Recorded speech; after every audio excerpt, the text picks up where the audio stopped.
කුරුස TV යාඥාවේ මහිමෙන් දේව වචනය.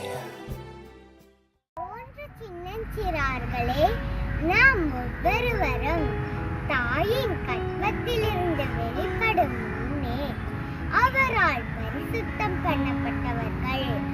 அவர் தம் கரங்களை நீட்டி தம் வார்த்தைகளை நம் வாயிலே வைப்பேன் என்றார்.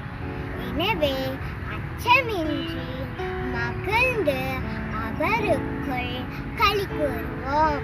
வாருங்கள்.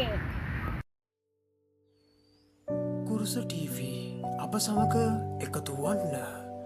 දෙය වහන්සේගේ දේ වචනය තව තවත් ඉදිරියට ගෙන යන්නට අපව සබස්ක්‍රයිබ් කර ඔබත් මේ කොටස්කරකු වන්න.